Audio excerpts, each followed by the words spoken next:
girls, welcome back to DivaDollFlawless. In today's video, I wanted to share with you all how I paint my dominant hand with gel polish. So the shade that you actually see me wearing is one from my line. And this is my DDF Nails UV LED gel polish. This is what it looks like. Okay, and this shade is called Be Mine, and it's number 23. All right, now you're also going to see me use my base gel. All right, and also my DDF Nails UV LED top gel, and this is our shine on. This one does have a tacky layer. We do have another that does not have a tacky layer. So I did already put on a layer of the UNT peel off nail polish, and I've spoke about this in plenty of videos.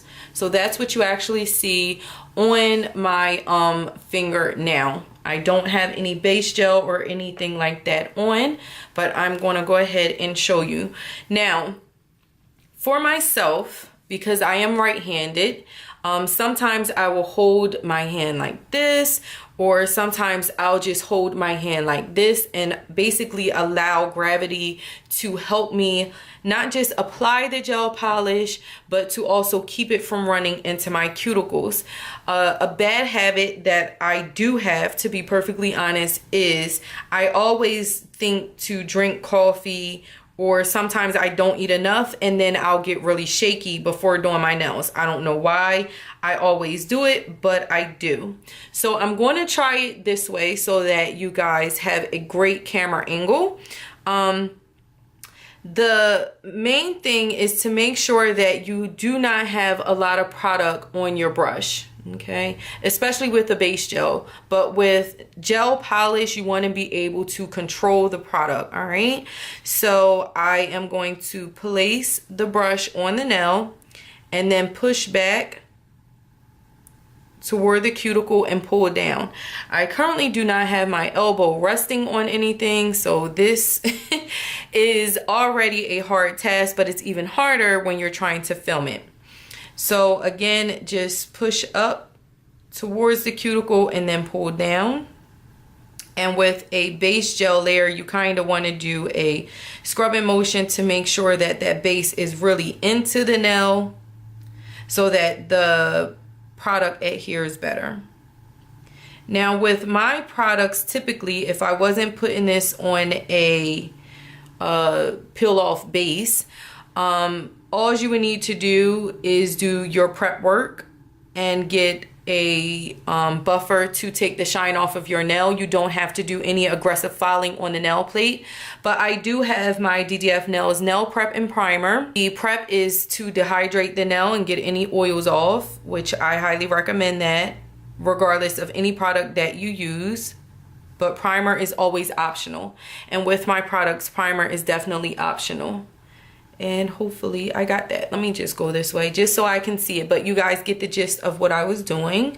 Just want to make sure I can get this, and if I weren't talking, this would have already been done. So okay, you see this is on the nail. I'm going to go into my lamp.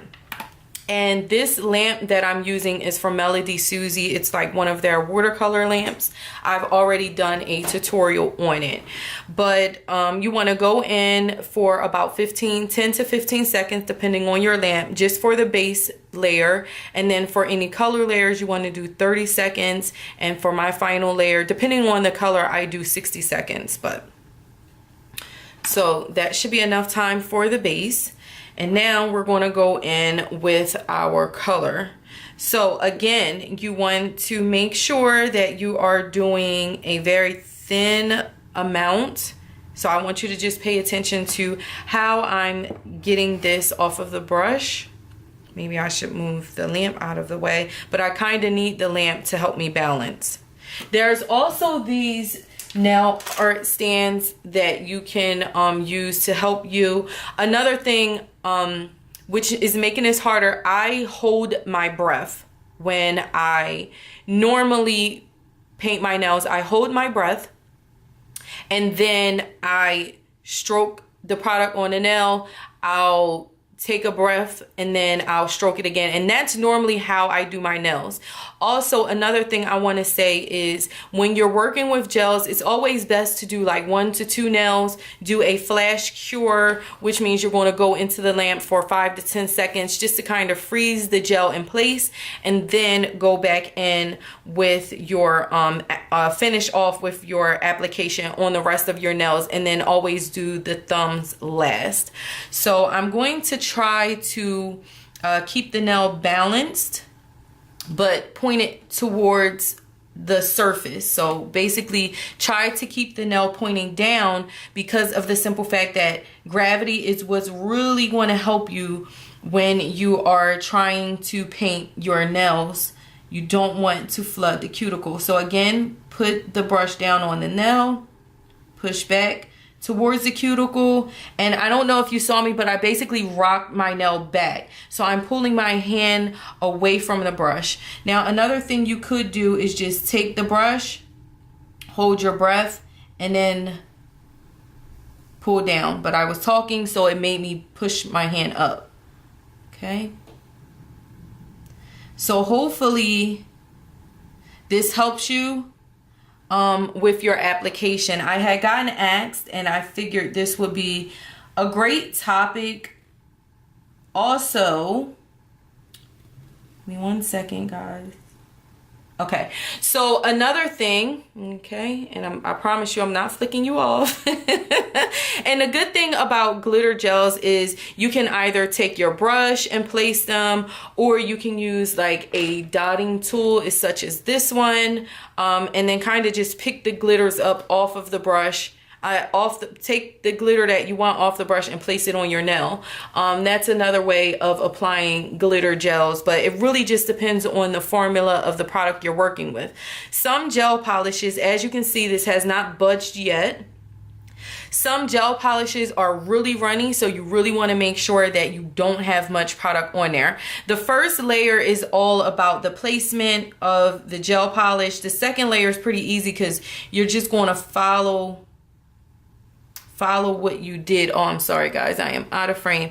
You're going to follow what you did. Now you can always take some gel cleanser, all right, and like a small angle brush. I highly recommend that you keep one of these on hand at all times. This brush right here, Simply Simmons, I believe I purchased this from Michael's, but on a lint-free wipe or a towel, put your gel cleanser on there, and then just simply, before curing, just take that angled brush and go around to take off anything that you may have messed up. You always want to avoid the skin anyway when you're working with gels, but that tip is like the best tip that I can give you. Always keep a cleanup brush around. You can always use a French brush dipped in acetone or alcohol, but alcohol should be enough because that's what we use to take off the dispersion layer anyway. All right, so I'm going to go ahead and cure this. I did all of that talking. Okay, now that this has been cured, the first layer has been cured, another thing you want to make sure to always do is to cap your gels. When you have shorter nails, a way of doing that is to actually paint the tip of the nail going backwards. And if I have to, I'll like zoom in, but I know I'm not going to be able to hold this and show you. But basically what I'm doing is applying the product to the tip of the nail, and then now that I've stroked the product back, I'm just going to go ahead and go near the cuticle and just pull down, and that will help me cap a shorter tip nail, but the nail tip won't actually be as thick either. Okay, and yeah, that definitely could have been a lot better. So now I'm going to go ahead and cure it, and then we can do our top coat. Now it's just time to go ahead and put the top coat on. There are so many different ways of applying top coats. It really just depends on the type of product you're using, how fluid the gel is, if it's a thick gel, a thin gel, but you just have to play around with the products that you have and kind of just try to get to know it. But I like to do a floaty layer, so I'm not necessarily taking off all of the product on the brush when I take it out of the bottle, but I like a nice floaty layer.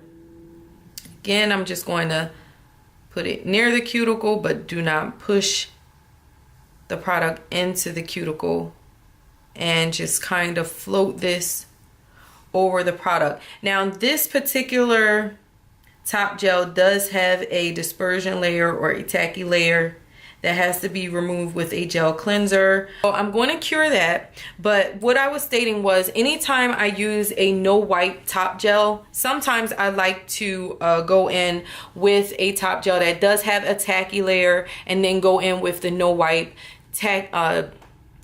top gel, excuse me, because of the simple fact that sometimes I like to get a double coat of gel, of a top coat, excuse me. And the reason being is if you're using maybe like a glitter gel, these gels are really smooth, so you're not going to feel that rough gritty feel that sometimes you get with a glitter gel polish. It really just depends, again, with the formula of gel that you're using. So therefore, if you do find that you're getting a gritty finish, then you definitely want to double coat or just use a nice floaty layer of gel, of your top gel, or just get a thicker top gel. So that way you don't have to worry about feeling that grittiness of the glitter in the gel. And after you've applied the top gel to your nails, you want to take the gel cleanser and apply it to a lint-free wipe. I don't know if I even got anything. Okay. You want to apply it to a lint-free wipe, and I always suggest allowing the gel to cool down on the nail after you've taken it out of the lamp. The reason being is I found that this is the perfect way that shine that you see. Try not to bump it like I did. The shine that you see on the nail when you get it out of the lamp is the shine that you want to stay on the nail. So you just want to simply take the gel cleanser on a lint-free wipe and dab on top. Excuse me, my finger is in the way. You want to dab on top of the nail, and this is going to take off the inhibition or the dispersion layer, and then you can go in and wipe. Okay, I found by doing that, that is how the nail will stay shiny. Sometimes what tends to happen is you will notice a dulling of your gels, and that means either the top coat wasn't fully cured, you touched it too soon, and if you touch your gels while they're still somewhat hot, you'll notice that you can leave a fingerprint in the nail or on the nail plate from the gel. Now, another thing you want to do is to make sure that you want to follow up with some cuticle oil. So go ahead and get that in the cuticle. Okay. And then another thing you could technically do, to be honest, especially for pictures, is go ahead and rub that cuticle oil in really well. And then take your lint-free wipe and really like massage that in the nail. Okay, so that way your hands don't look super greasy or anything like that when you are taking pictures of your nails afterwards. All right, and that's everything. If you have any questions, please be sure to post them below. I so appreciate you all for watching, and as always, and until next time, have a gorgeous day, doll. Smooches. Mwah. Bye.